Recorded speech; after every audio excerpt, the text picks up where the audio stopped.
Hey guys, it's Christian from Emotions in Wine. So, as you see, new intro today to give a touch in this new season, and finally a great video summarizing all of our history about Volcanic. Volcanic is very commercial term to sell more, but in general there is a lot to say, to specify about distinctions, differences, different terroirs, different kind of volcanic rocks and everything, different climates, grapes. So it's not all the same, first of all, but it's not automatically everything amazing. It's time to do a go-to video for every volcanic wine lover.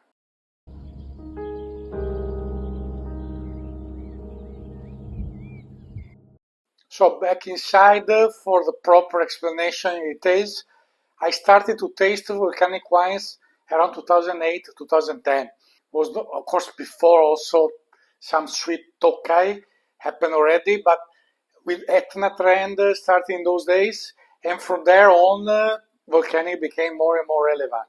But in the 2 years or so of the channel, of course, the visits, the tastings gave me a lot of comparisons because in those days I was drinking mostly sweet Tokaj and Etna. That's it.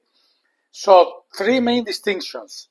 First, the continental, old, ancient volcanic soils, which we've seen several times, which are the most traditional. So Tokaj is probably the biggest and most referential. Others in Hungary, and smaller ones spread it here and there, like Terlano in Alto Adige. The video just recently released was from a wine there. Millions and millions of years back they formed, mostly undersea. Then there is the mixed kind of volcanic soil, so can be ashes from a nearby volcano. It's the case in South Italy, Campania in particular, Irpinia. So we had several videos there. There are, because there is the Vesuvio near Naples and another volcano in Basilicata, so that gave a bit of mix. Other cases similar, and the third one, which is the most relevant and the most trendy now, is the recent volcanoes still active or relatively recent, usually islands. Etna is the most glamorous of these, but Canary Islands too. Even though there is a main distinction there because Canaries are very old, are not recent like Etna. Etna is really a baby, 500,000 years. The others we're talking about millions. So even in this category, you have differences. We will see in details. As you can already understand, these are the three main distinctions, but they are not absolute terms. That is also interesting. You have in between situations, as we will discover. In the end, I will give you also my final conclusions after all these virtual or physical trips and the knowledge I made in all these years about volcanic wines. You will be surprised. So let's start from the continental. The great experience, even with the boots on the ground, visits in Tokaj, a lot of tastings and experiences. The new trend of the dry, cru whites is making Tokaj, really, as I stated in those videos, the next big thing. The characteristic of those regions usually is being so old, there is a lot of different rocks composing it, and there is a lot of clay on top in general, not all the spots, but majority. So what's the consequence? There is more topsoil. It's not like the fresh volcano, just ashes and basalt or lava.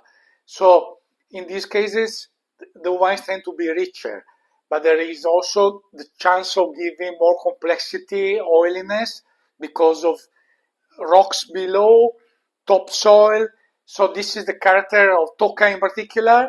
Then, of course, in Tokaj you have specifically grapes, but that is the case of almost all these volcanic regions. So those are giving other characteristics typical of the spot. But the main differences are about the kind of rocks, the kind of soil. So richer, as said, but still vibrant with a great acidity that consider also the northern area, so north of Hungary, so more latitude. So that means acidity is supported even by that, less warm places. Heritage of old vines, that is very important in most of these regions that we will see, but in Tokaj in particular. The main wines made with the cruise come always from 40, 50, 60, even 80 years old vines. So all characteristics making them very special. They have long history. It was classified even before Bordeaux. So this is really the symbol of the volcanic regions in the planet.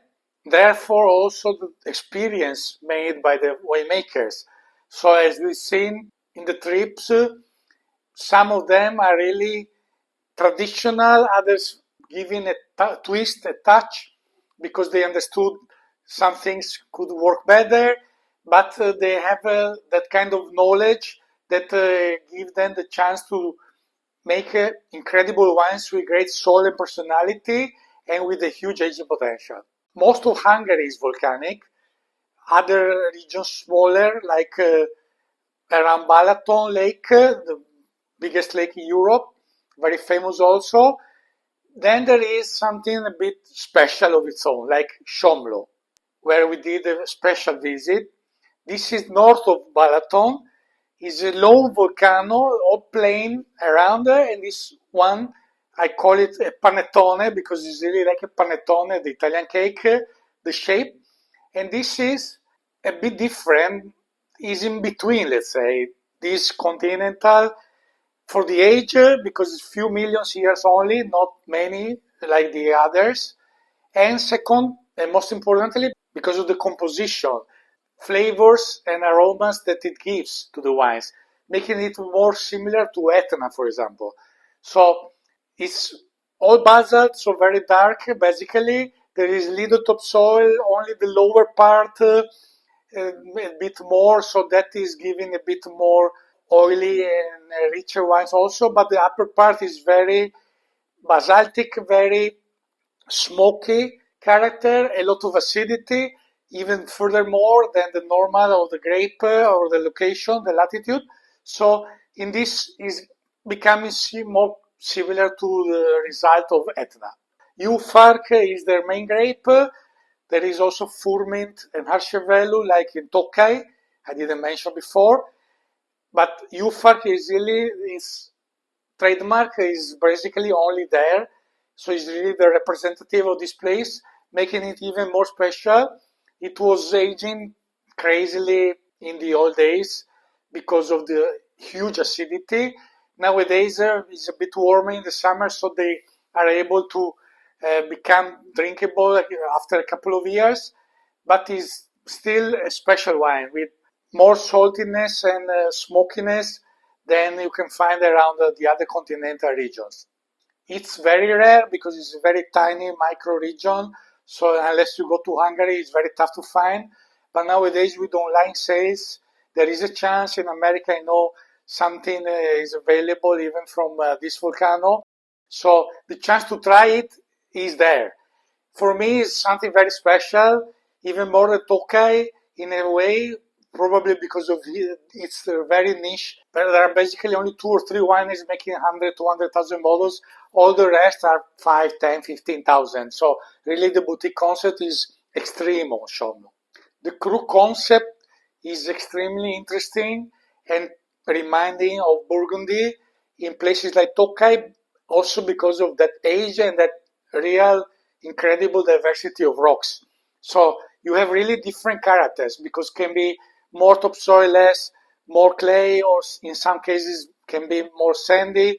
Then the rocks below completely different. The exposition, there is more quartz and other minerals in some.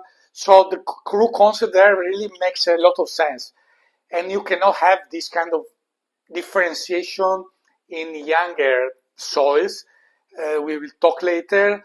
There is also, but much less. For sure, in places like Tokaj, the distinction is more remarkable. Moving to the mixed ones, as hinted, not that many and less relevant, because in general, there is from the neighboring volcanoes ashes pumices, solapilli, so it's more superficial, the influence. So oftentimes the volcanic notes character is very minimal. There are few exceptions. I hinted before Irpinia, which is a bit different.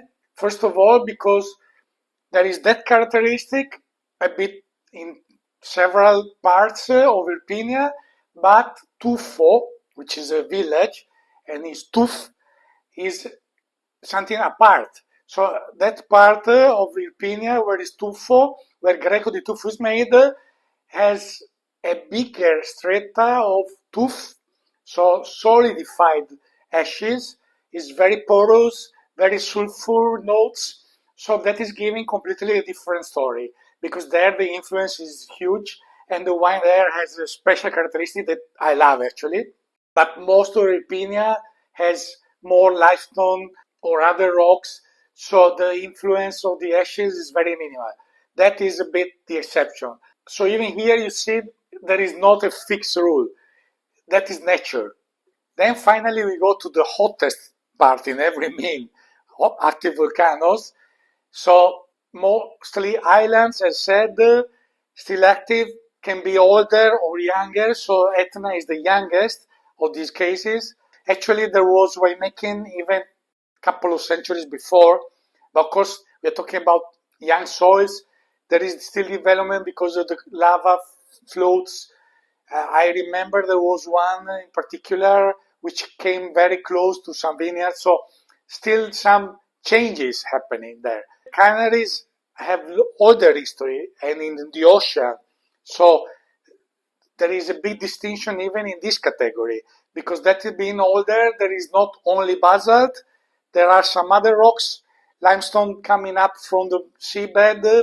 Some areas have a bit of topsoil, others instead are younger because of the new eruptions, so having less topsoil. So it's more various than Etna for sure. Etna is really classic basalt and mostly sandy. Here we have other points. In the continental, there is little altitude variation, for example, while in Etna or Canaries, we have a lot of altitude variation, several hundred meters.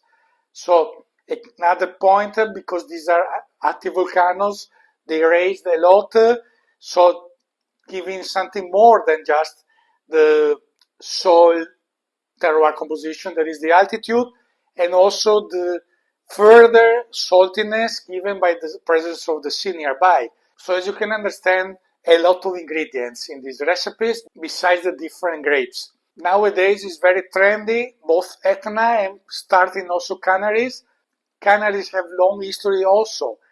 There are the oldest, I think, plants on earth, up to 200 years old Prephyloxera grapes, vines, sorry. I think nowhere else they can reach that age, but the development as boutique wineries, etc., is more recent.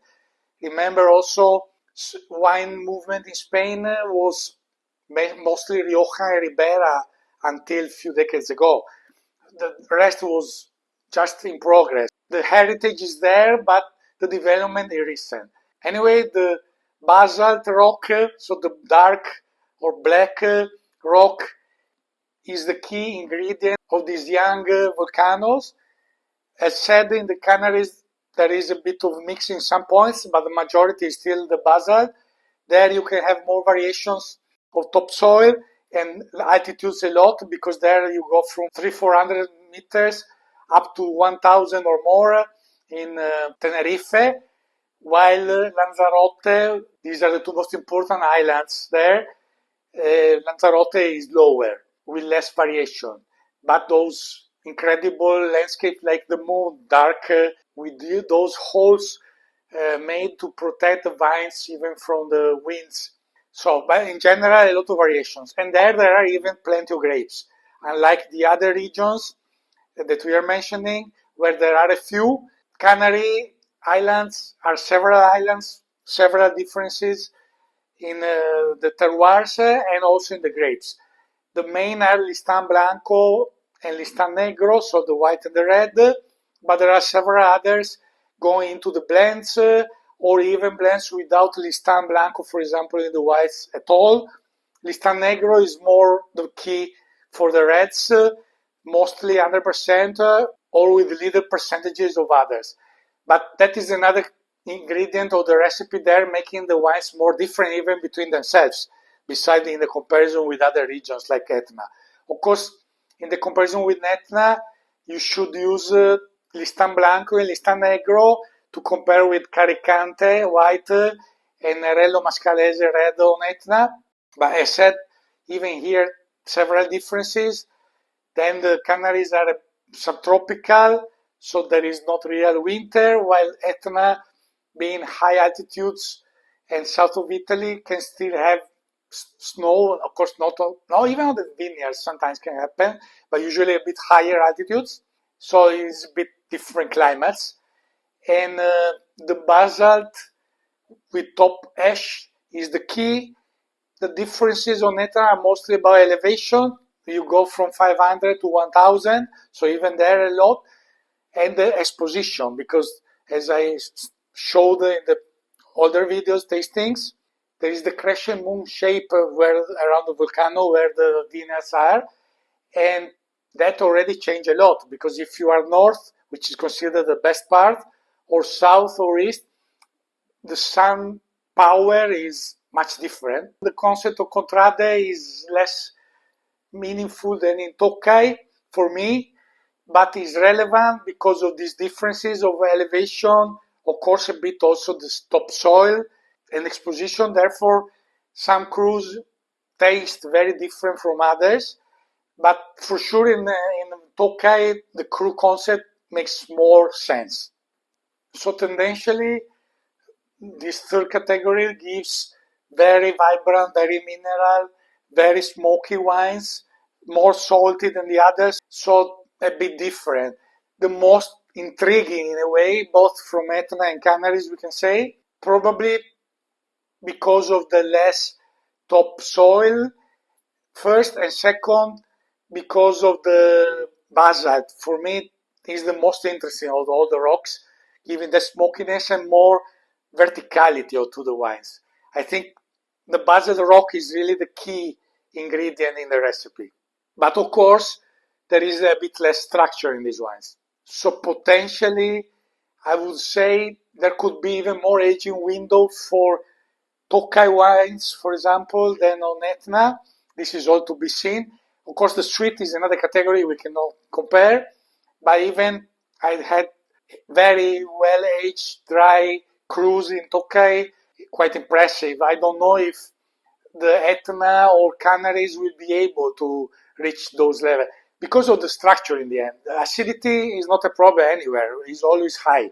So as you understand, we are already entering my final commentary with my opinions. First, all the links below of all the video trips and tastings done before. So if you want more information about the grapes, the wineries, and all the details, please watch those. Here is a general picture and an analysis, main comparison and differences, and my final impressions. So it's difficult to pick a best.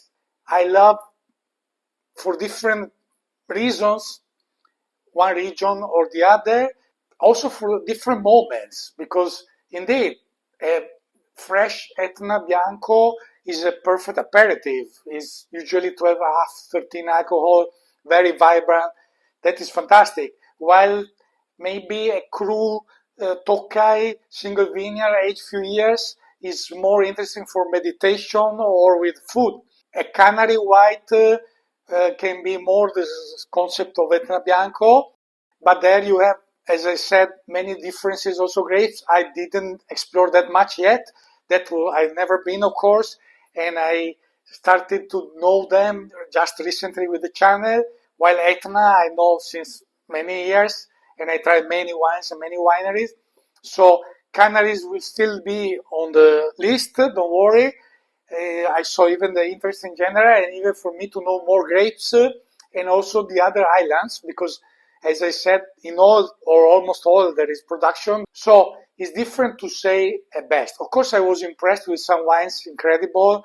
I would say is a bit your taste. You may appreciate more the vibrant ones or more those a bit rounder where there is more topsoil, clay, the oldest volcanoes. And if you have a preference of grapes, of course. They all have high acidity, as I said, so on that, no big difference.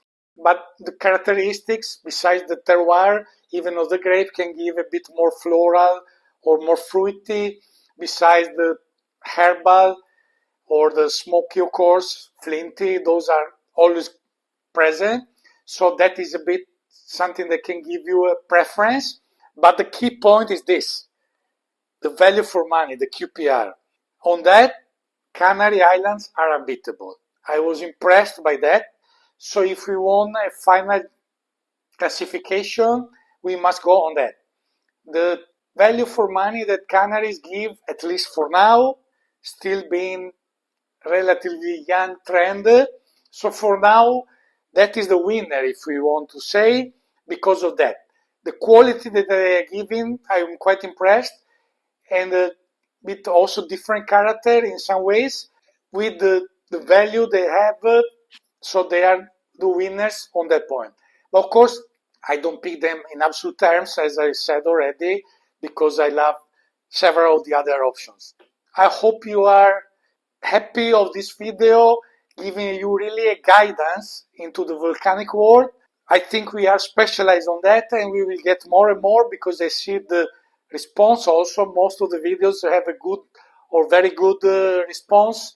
So I will do even cross tastings to compare together different volcanic places. Support us as much as possible. Like, subscribe if you didn't, to keep posted on the news.